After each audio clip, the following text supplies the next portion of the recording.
출애굽기 40장 17절부터 21절까지입니다. 둘째 해 첫째 달 곧 그 달 초하루에 성막을 세우니라. 모세가 성막을 세우되 그 받침들을 놓고 그 널판들을 세우고 그 띠를 띄우고 그 기둥들을 세우고 또 성막 위에 막을 피우고 그 위에 덮개를 덮으니 여호와께서 모세에게 명령하신 대로 되니라. 그는 또 증거판을 궤 속에 넣고 채를 궤에 꿰고 속죄소를 궤 위에 두고 또 그 궤를 성막에 들여놓고 가리개 휘장을 늘어뜨려 그 증거 궤를 가리니 여호와께서 모세에게 명령하신 대로 되니라. 아멘. 기도하겠습니다.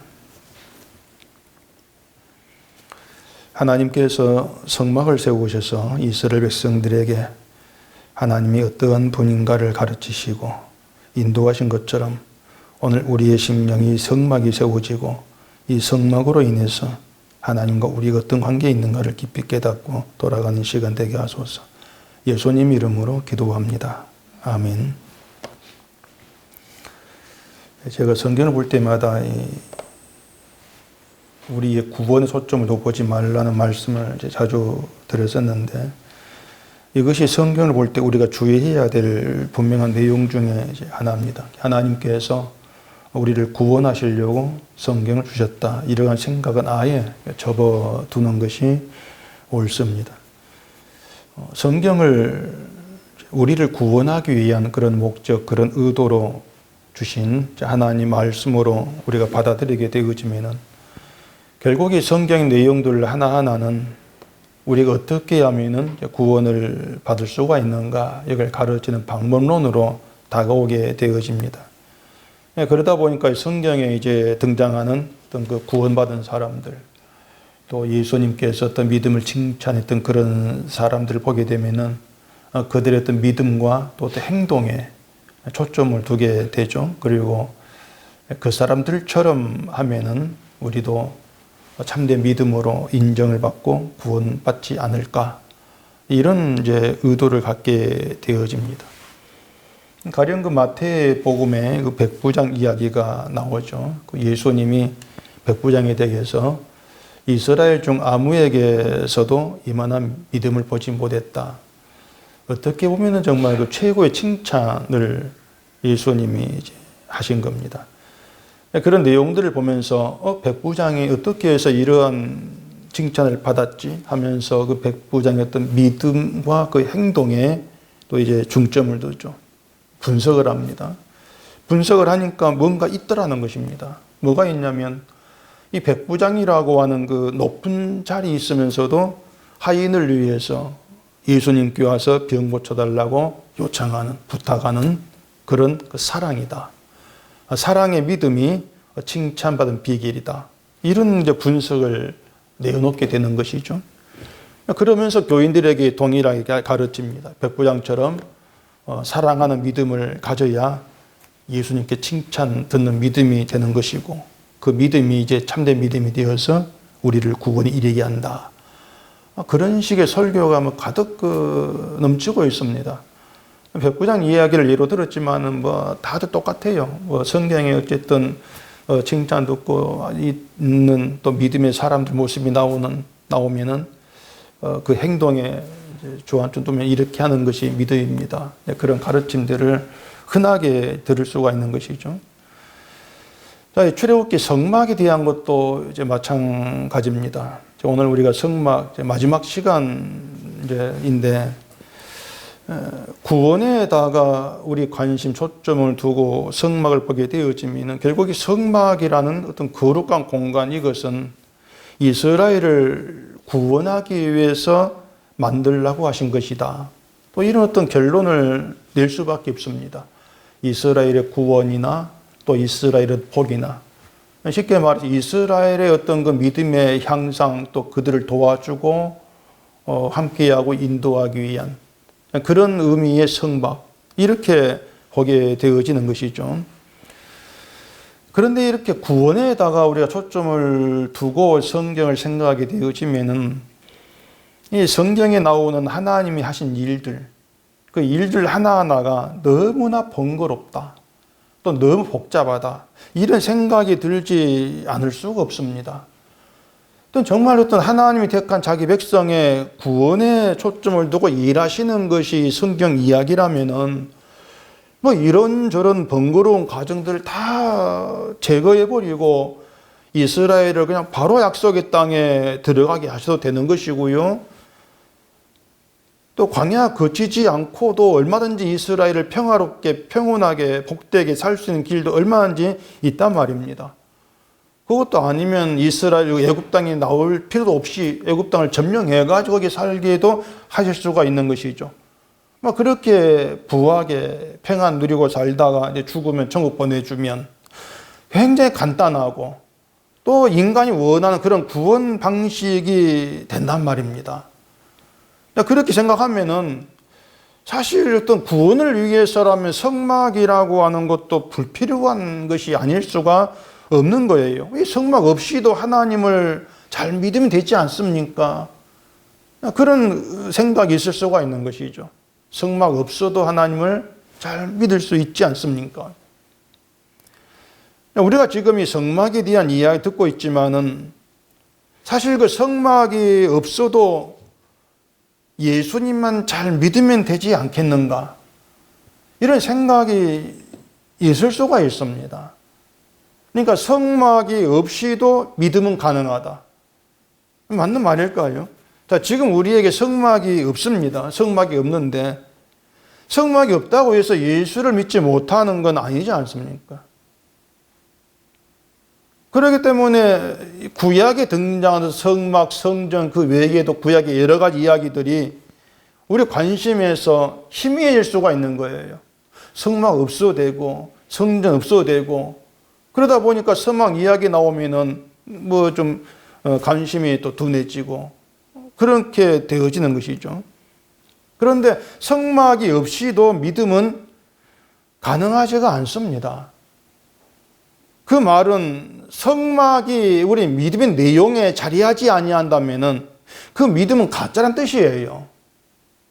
믿음의 내용이 성막이 자리해야 한다는 겁니다. 다시 말해서 우리의 믿음이 성막이 세워져 있어야 한다는 거예요. 그래서 성막은 사라지고 없는 게 아니에요. 우리 믿음에 함께하고 우리의 가슴에서 우리의 심령에 세워져 있어야 하는 게 성막이라는 겁니다. 성막은 하나님이 계시는 거룩한 공간입니다. 그런데 뭐 하나님이 계실 곳이 없어가지고 성막을 만들어라는데 거기 있을게 그렇게 하신 것은 아니죠. 하나님께서 계실 공간 그 목적으로 만들게 하신 것이 아니고 그 성막이라고 하는 공간을 통해서 이스라엘 백성을 만나시겠다는 겁니다. 이스라엘을 만나겠다. 너희를 내가 만나겠다. 그런 의도에서 성막을 만들라고 하신 것이죠. 왜 굳이 하나님 만나는 성막이 필요하는가? 하나님은 아무나 만날 수 있는 분이 아니거든요. 하나님이 저기 계신다. 어떤 산에 계신다. 그렇다고 해서 마음대로 산에 올라가가지고 하나님 만나주셔서 우리 왔습니다. 그렇게 면회 신청해가지고 만나지는 그런 하나님은 아닌 거예요. 누구도 그렇게 자의적으로 나가서 하나님 만난 사람이 없습니다. 기본적으로 인간은 하나님을 만날 수가 없어요. 이유는 잘 아시겠죠. 하나님 그러한 분인데 인간 더러운 존재란 말이죠. 함께 할 수 없는 그런 존재예요. 모세가 하나님을 몇 번 산에서 만났지만 모세도 자기 필요에 의해서 자기 마음대로 간 게 아닙니다. 하나님께서 부르셨을 때에만 모세가 하나님을 만날 수 있었던 것이죠. 내가 복받고 싶다고 찾아가고 뭐 구원받고 싶다고 찾아가고 그렇게 만나지는 하나님이 아닌 거란 말이죠. 그런데 또 어찌 보면은 사실 굳이 하나님을 만나야 될 필요가 있는가 하는 생각이 또 들 수도 있습니다. 하나님을 만나지 못한다 할지라도 하나님이 알아서 뭐 복 주고 구원해 주면 되지 않겠는가. 또 그 생각이 있다면은 내가 안 만나도 돼. 또 그렇게도 할 수가 있는 것이죠. 그런 것들이 뭐냐면 인간이 자기 위주로 하나님을 생각하는 거예요. 굳이 안 만나 복 받으면 되지 않겠는가. 자기 위주죠. 자기 위주로 하나님을 생각하는 것이고 자기 편리와 자기 유익에 의해서 하나님을 생각하는 그런 가짜 믿음에 지나지를 아니한다는 겁니다. 그러니까 하나님에 대해서 그런 생각을 갖고 있다고 하는 그것 자체가 그가 아는 하나님은 하나님이 아니다, 이러한 뜻이 되는 것이고, 결국에는 하나님을 모르고 하나님을 믿고 있는 것, 그 하나님은 하나님이 아니라는 결론이 되는 것이죠.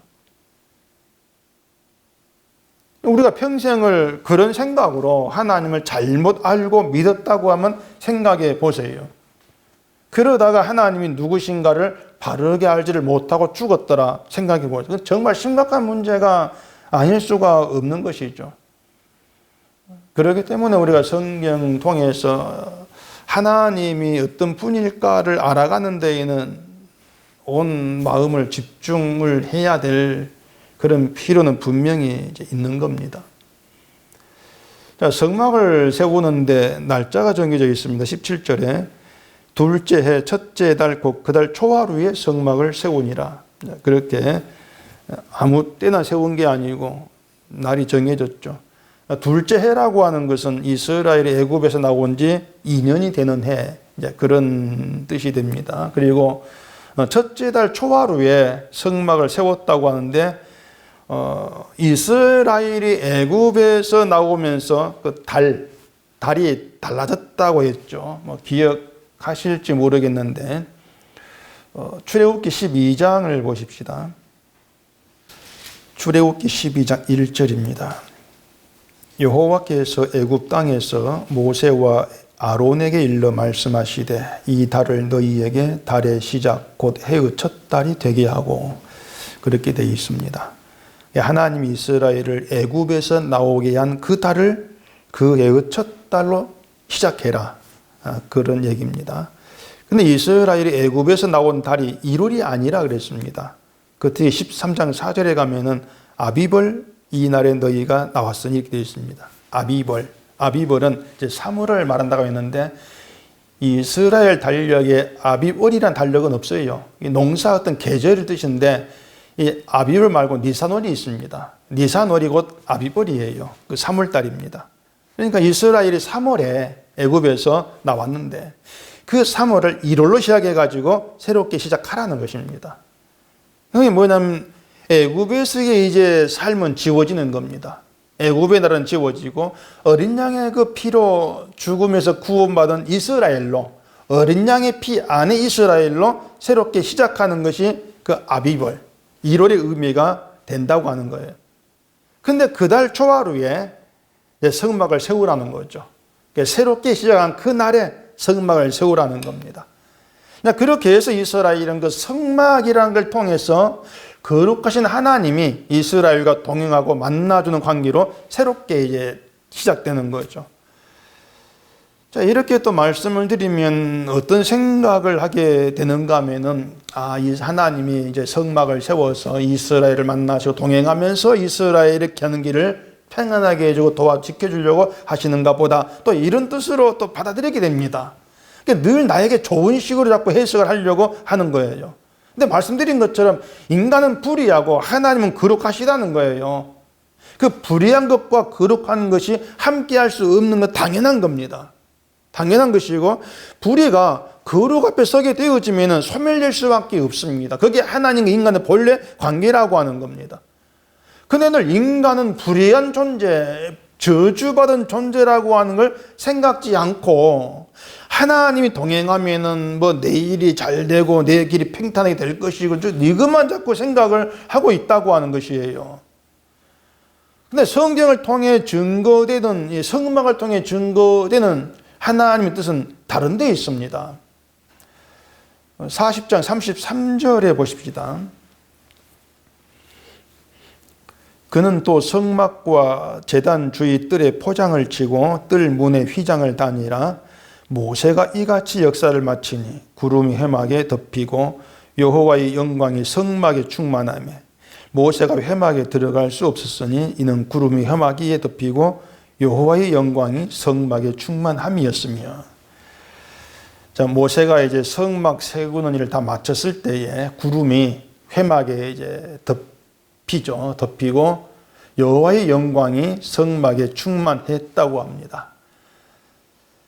우리는 또 이것을 그 성막이니까 당연히 여호와의 영광이 충만하겠지, 성막이니까 또 이렇게 생각하고 지나칠 수가 있는데, 이 성막과 여호와의 영광, 이건 그렇게 간단히 해석할 문제가 아니에요. 한 가지 생각해 봅시다. 여호와의 영광이 왜 성막에만 충만해야 됩니까? 왜? 무엇 때문에? 이왕 하나님의 그 영광이 충만하려면은 이스라엘이 진을 치고 있는 그 전체에 구름이 쫙 덮이고 거기에 영광이 충만하면 얼마나 좋겠냐고 하는 것입니다. 이런 문제들을 우리가 좀 꼼꼼히 생각할 수 있어야만이 지금 한국교회가 그 얘기하고 있는 믿음이 어떻게 잘못되어 있는가, 또 한국교회가 알고 있는 하나님이 어떤 데에서 하나님이 아닌가, 이런 문제들을 알 수가 있는 겁니다. 근데 이런 부분은 대개 그걸 생각지 않고 지나치는 거예요. 영광이 성막에 충만했다고 하는 것은, 이스라엘 있는 지는 성막에 영광이 없습니다. 성막에만 있는 거예요. 그러니까 하나님의 영광이 성막과 이스라엘 지는 구별하고 있는 결과가 된단 말입니다. 쉽게 말해서 이스라엘의 영광, 이스라엘 백성은 여호와의 영광이 함께할 수 없는 존재라는 뜻이죠. 백성은 영광이 함께할 수 없는 존재다. 그 이스라엘이 하나님을 섬기지 않은 게 아닙니다. 그들 나름대로 열심히 하나님 조상 대대로 섬겨왔단 말입니다. 애굽에서 400년 지내면서까지 하나님 섬겨왔던 것이죠. 그런데 그런 그들에게 그 영광이 충만하지 아니했다는 것은 그들이 어떤 방식으로 여호와를 섬겼든지 간에, 어떤 정성과 노력을 다 기울여서 그 몇백 년 동안 하나님을 섬겨왔든지 간에, 그것과 상관없이 이스라엘은 하나님의 영광이 될 수 없는 존재라는 것을 확실하게 보여주고 있는 거예요. 그 성막에는 인간이 없습니다. 하나님 허락한 제사만 들어가게 되어 있습니다. 인간이 자의적으로 못 들어가요. 결국 하나님의 영광이라고 하는 건 인간과 무관한 영광이라고 하는 겁니다. 그걸 성막이만 영광이 충만한 것으로 나타내고 있는 것이죠. 그러니까 이걸 우리가 어떤 그 성경 그런 내용들을 가지고서 하나님이 어떤 이런 것이고 영광은 이런 것이다, 이걸 우리가 알게 되어진다면은 흔히 말하는 것처럼 하나님께 영광된 일을 하자, 이 말이 얼마나 엉터리인가를 알 수가 있는 것이에요. 우리가 뭘 해도, 어떤 선한 일을 해도 내 재산 다 털어가지고 성경 구제를 한다 할지라도 그 자체가 하나님께 영광이 못 된다. 그걸 못 받고 결론도 창건들을 알고 있어야 하는데, 우리는 이런 거 선한 일이니까 영광이 되겠지, 그렇게 영광 우리 맛대로 만들어 내버리는 것이죠. 그러다 보니까 성경이 꼬일도록 꼬이는 겁니다. 꼬일도록 꼬이면서 길을 찾지 못하게 되어지는 것이죠. 이 구약이라고 하는 것은 대개 보면 구약 어려워하고 지루해하고 보기를 싫어하는데, 구약이라고 하는 것은 그 예수님의 십자가를 믿는 믿음의 내용을 채워주는 근본이 돼요. 구약을 배경으로 신약을 해석해야 된다, 이런 말도 있거든요. 근데 지금의 분위기는 구약은 그렇게 관심을 두지를 않습니다. 특히 성막에 대한 것도 성막론이라고 해가지고 성막 구조를 이제 십자가, 예수님과 연결해가 해석하는 그런 이제 사람들 많이 있지만, 제가 볼 때는 이 성막을 세우시는 하나님의 의도에서 벗어난 해석에 지나지 않아, 그게 거의 대부분이에요. 성막을 몰라요. 성막론이라고 얘기한 사람들이. 어떤 목사가 성막에 대한 해석을 이제 하는 걸 봤는데, 역시 중점은 예수님의 이제 죽음을 통한 인간의 구원을 증거하는 것에 초점을 두는 게 그 사람의 성막론이었습니다. 성막을 죄 많은 인간이 거룩한 하나님을 만나기 위해서 어떤 과정을 거쳐야 되는가, 이걸 가르치는 것으로 성막을 해석을 하는 겁니다. 그 목사만이 아니고 다른 사람 해석한 성막론도 반은 거의 다 일맥상통해요. 다 인간의 구원, 이렇게 구원을 받는다, 그걸 중심으로 성막을 해석을 하고 있습니다. 가령 번제단이 있어요. 번제단은 죄인된 인간이 불살라지는 거, 이렇게 얘기합니다. 물두멍이 있으면 거기 씻는 것을 회개로 이제 갖다 붙여가지고 얘기를 하죠. 성소에 등대가 있으면은 빛을 비추는 거예요. 성령이 비춘다. 이렇게 해석을 하고, 떡상의 떡은 이제 말씀을 먹는 것을 해석을 하고, 향단의 향이라고 하는 것은 기도로 해석을 합니다. 기도, 말씀, 또 뭐 성령, 회개, 이런 것들 종합하니까 우리의 구원이 되더라고 하는 것이죠. 그게 되게 성막을 통해 해석하는 그 내용들인 것이에요. 휘장도 이제 휘장을 열고 지성소에 들어가는 것도 육체를 버리신 예수를 이제 믿음으로 우리가 하나님과 하나가 된다. 근데 결국 휘장 내가 열고 들어가는 것으로 그렇게 또 얘기를 하고 있는 거죠. 그런 방식으로 구원에 이른다고 하는 것이죠.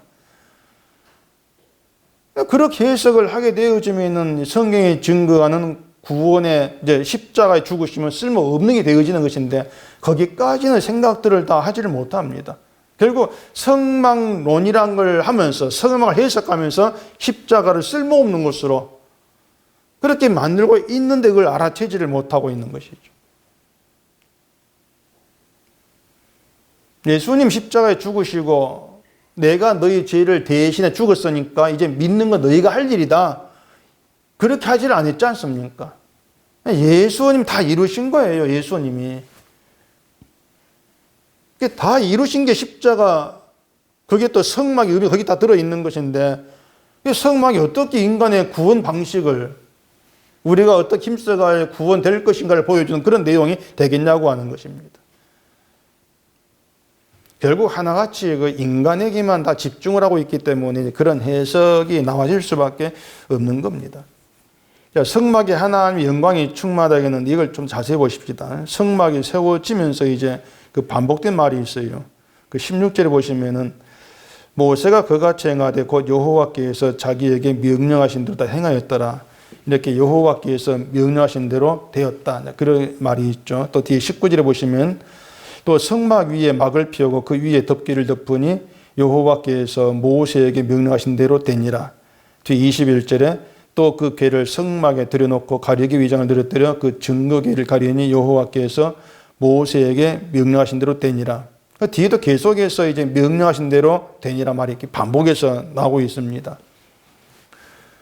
명령하신 대로 되었다고 하는 건 하나님께서 말씀한 대로 다 되었다는 거죠. 말씀대로 다 되었다. 그리고 하나님 말씀대로 다 이루어진 거예요. 다 되은 것이죠. 근데 이것은 하나님께서 말씀한 대로, 다시 말해서 하나님께서 뭐 성막에 주신 설계도대로 그렇게 만들었어. 그런 뜻으로 한 말은 아닌 겁니다. 하나님의 명령대로 세워진 성막이 하나님의 그 의도, 성막에 담긴 하나님의 의도를 나타내기에 부족함이 없어.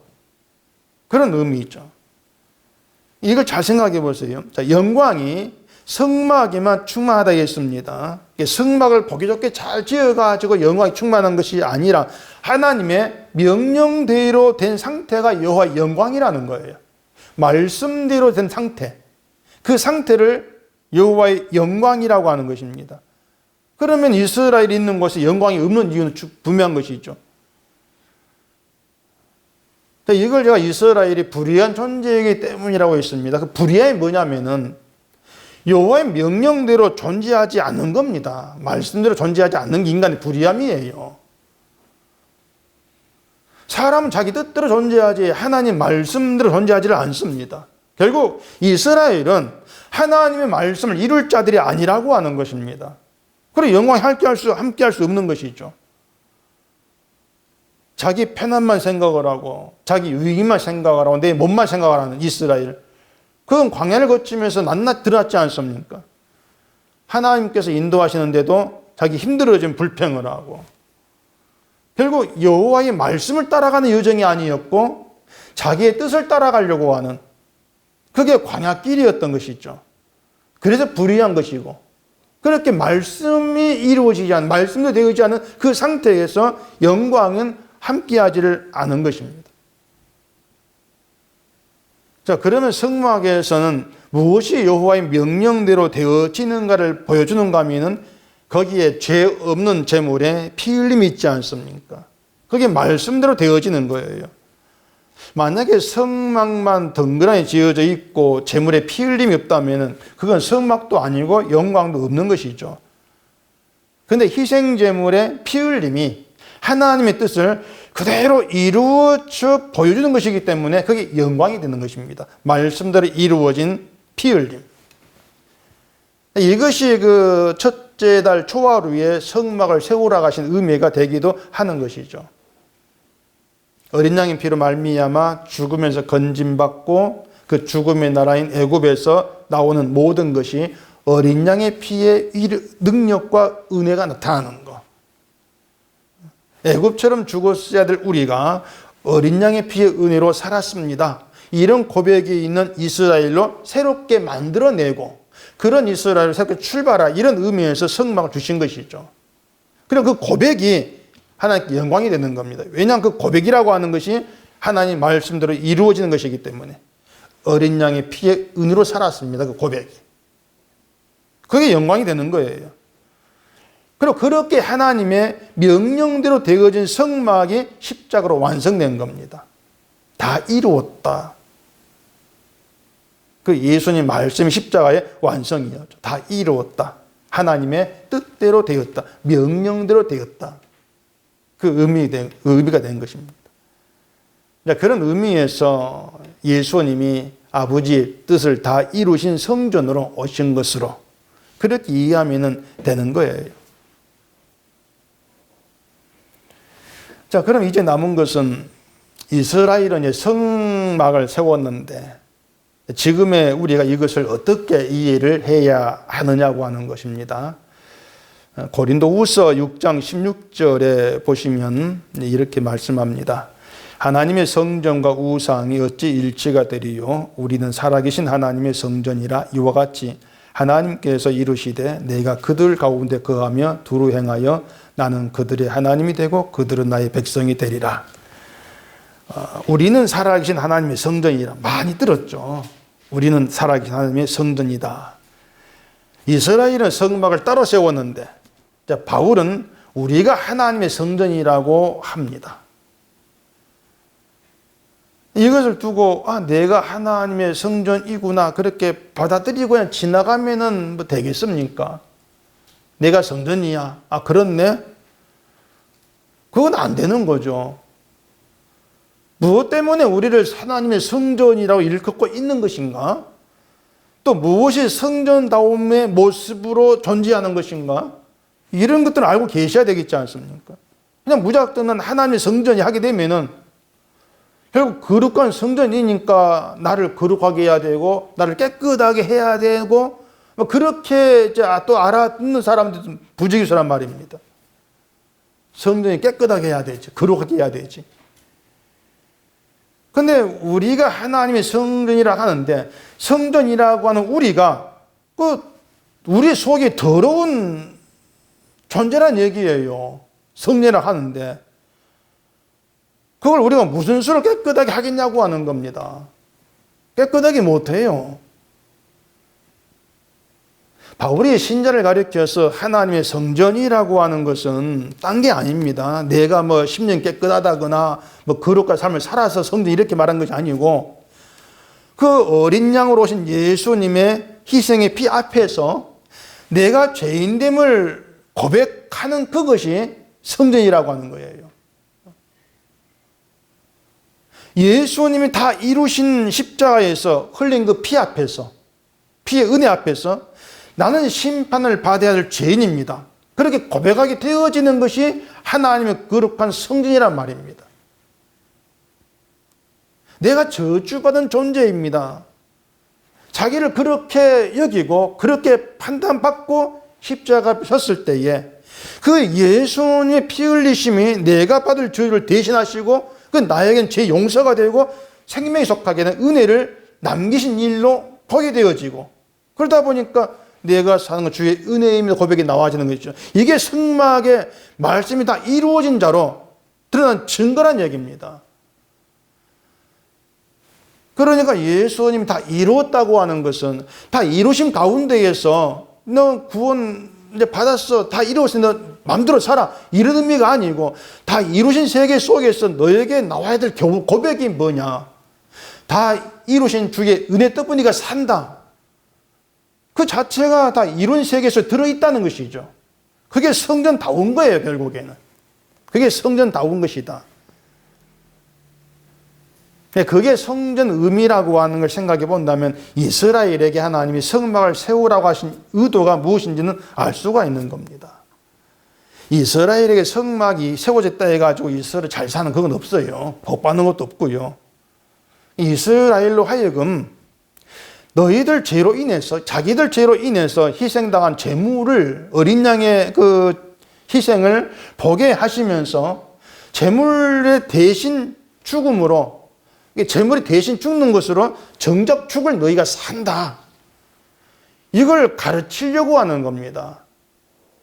대신 죽은 것 때문에 너희가 사는 거, 이게 살아있는, 이게 심겨지는 이스라엘, 그게 내 백성이라고 하는 거죠.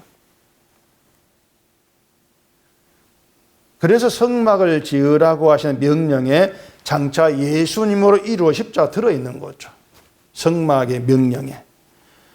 그렇게 보면 이스라엘 광야로 인도에 가시고 또 불평이 나올 수밖에 없는 그런 형편으로 끌어가시는 것도 성막 앞에서 죄 있는 자로 나오게 하시기 위한 하나님 조사의 환경이라고 할 수가 있는 것이고, 또 그런 여정 속에서 하나님이 누구신가를 가르치겠다, 알려주겠다는 그런 하나님 뜻이 거기에 다 담겨 있다고 할 수가 있겠죠.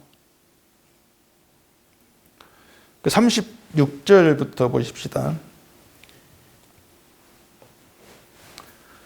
구름이 성막 위에서 떠오를 때에는 이스라엘 자손이 그 모든 행진하는 길에 앞으로 나아갔고, 구름이 떠오르지 않을 때에는 떠오르는 날까지 나아가지 아니하였으며, 낮에는 여호와의 구름이 성막 위에 있고 밤에는 불이 그 구름 가운데 있음을 이스라엘의 온 족속이 그 모든 행진하는 길에서 그들의 눈으로 보았더라.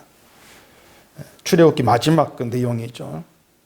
출애굽기 마지막이 낮에는 여호와의 구름이 성막 위에 있고 밤에는 불이 구름 가운데 있음을 이스라엘 백성이 행진하는 길에서 눈으로 보았더라. 이런 내용으로 이제 끝나고 있습니다. 막 지금도 이제 이런 방식으로 우리가 어떤 사는 어떤 길에 뭐 구름 기둥이 나온다, 불 기둥이 나온다 그러면 하나님이 나를 인도하시구나 뭐 실감은 할 수 있을 겁니다. 근데 지금은 이스라엘처럼 그렇게 눈에 보이는 구름과 불로 뭐 인도하시는 것은 없지 않습니까? 근데 분명 현실이 뭐냐면은 하나님이 지금도 우리를 인도하신다는 겁니다. 그게 분명한 현실이거든요. 하나님이 우리를 인도하신다. 구름도 없고 불도 없는데 뭘 가지고 하나님 인도하심을 알 수가 있을까? 또 이런 의문도 들 수가 있을 거예요. 그런데 눈에 보이는 구름과 불이 없어도 알 수 있는 길은 있습니다. 그게 뭐냐면은 하나님이 성막을 세우시고 그 성막으로 이스라엘에게 나타내시고 알게 하시고 또 이스라엘을 새롭게 어떻게 만들어내고 그 모습이 지금 우리에게 있는가를 보면 되는 거예요. 자, 구름이 어디에 떠오르는가 하면 성막 위에 떠올랐습니다. 다른 아무데나 구름이 있는 게 아니고 성막에만 구름이 이제 나타나는 거예요. 그 백성들은 성막에 구름이 떠오를 때 앞으로 이제 나아갑니다. 그렇다 이스라엘은 자신들이 나아가야 될 신호로 성막만 바라봐야 돼요. 성막만. 누가 갑시다 이렇게 말할 필요가 없습니다. 구름이 떠오르면 그냥 가면 되는 거죠. 구름이 신호니까. 그렇게 어떤 그 길을 가는데 자기를 보지 않고 성막만 바라본다는 거.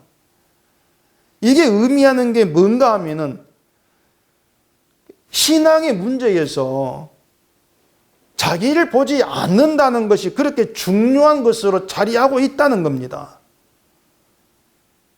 나를 바라본다는 건 구름이 떠오르는 것을 놓치게 되어집니다. 놓치면서 내가 어떻게 해야 될까에 또 골몰하게 된단 말이에요.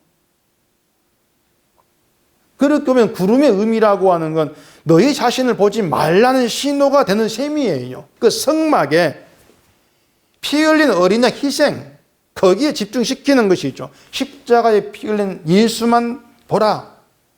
그런 의미가 되어지는 겁니다. 그렇게 주만 보게 하시는 게 성령이지 않습니까? 주만 보게 하시는 것. 그 성령이 우리 마음에 떠오르는 구름 역할을 하는 것으로 볼 수가 있는 거죠. 우리는 그렇게. 구름을 바라보면서 성막에서 죄 없이 죽은 희생 제물로 인해서 용서받은 자로 나가게 되어지는 것. 그게 감사가 되어지는 것. 그게 성막을 바라보는 이스라엘의 의미라면은 오늘 우리에게는 십자가를 통해서 우리 죄를 대신해 죽으신 예수의 그 피의 은혜, 제물된 주님의 은혜로 용서가 되고 그 용서의 능력으로 인해서 하나님의 나라로 인도되고 있다는 그 믿음 가운데 있는 것이 하나님이 살아서 나를 역사하시고 인도해 가신다. 결국 내 심령에 구름이 떠 있고 불이 떠 있는 거예요. 그게 신자됨이죠. 만약에 우리 심령에 성령이 떠 있지 아니하면, 성령 함께하지 아니하면은 우리는 믿음의 길을 안 갑니다. 때려 죽여도 안 가는 길, 못 가는 길입니다. 믿음의 길이라고 하는 것이. 우리는 본래적으로 나를만 바라보게 되어 있는데 나를 보지 않고 십자가를 바라본다. 예수께서 다 이루신 그 일만 바라본다. 그건 우리 본성상 허락이 안 되는 거예요. 우리 스스로가. 근데 성령이 오시고 이렇게만 내 안에 구름이 뜨고 불이 뜨고 그렇게 성령으로 말하면 주를 바라보게 되어지면 주님 가신 그 길로 나아가게 되어지는 것.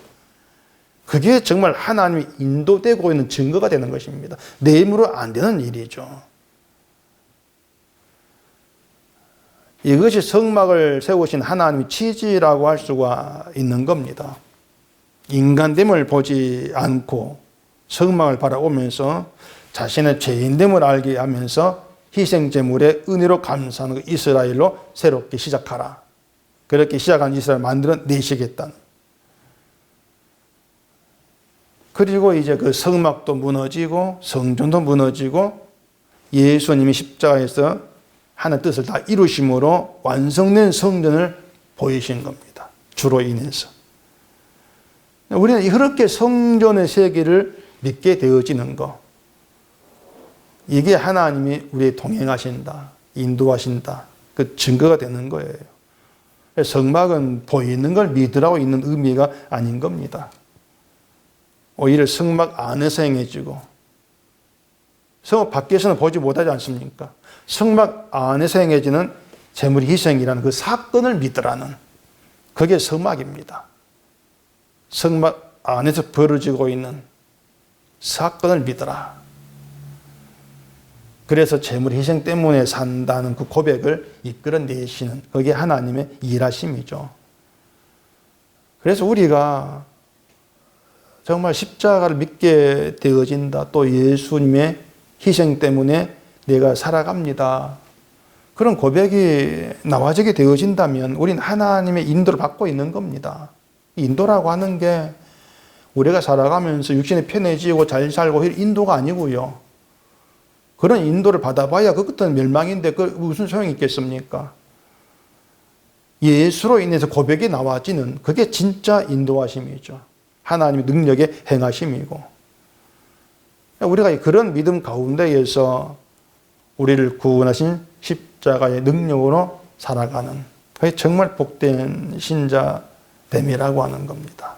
그런 신자의 복됨을 알게 되어지면 우리는 세상 어떤 조건을 다 초월해서 하나님께서 베푸신 십자가의 은혜로 그것만으로 부유한 자, 부족함이 없다는 고백이 있고 충만한, 은혜로 충만한 그런 자로 우리가 살아갈 수가 있는 거죠. 우리는 그런 믿음의 길을 소원할 수 있어야 돼요. 그게 정말 참된 믿음의 길입니다. 그러면서 우리를 그런 길로 인도해달라. 나를 때리고 주저앉히고 아프게 해서라도 그 길로 이끌어가달라. 그런 소원이 나와지게 되어진다면 분명히 그 심령에는 구름이 떠 있는 겁니다. 성령이 역사하시고 자기 간섭하시는 백성다움이다. 이렇게 얘기할 수가 있는 거죠. 우리는 그런 신자됨을 사모하면서 소원하면서 주만 바라보는 평생 동안 그 믿음 가운데 있기를 소원하는 것, 이게 정말 성령이 충만한 자다. 이렇게 말할 수 있을 것입니다. 기도하겠습니다. 우리 아버지 하나님, 우리가 세상을 살아가면서 이 세상에 취하지 않도록 해주시옵기를 간절히 바랍니다. 세상 것을 버리고 살아갈 수 없지만은 이 세상 것들이 우리에게 방해가 되고 이 세상 것들이 나로 하여금 저주받을 자라고 하는 증거물이라는 사실을 잊지 않고 그 자리에서 주를 바라보는 저희가 되게 하시옵기를 원하옵니다. 늘 우리의 심령에 구름이 떠 있어서 나를 보지 아니하고 주만 바라보는 그런 믿음이 되게 하시옵시고 주께서 우리 베풀어진 은혜로 감사함이 있고 기쁨이 있고 평안이 있는 그런 복된 신자됨을 사모하면서 늘 그렇게 인도되기를 소원하는 신자로 살아갈 수 있도록 저희를 붙들어 주시옵소서. 예수님 이름으로 기도합니다. 아멘.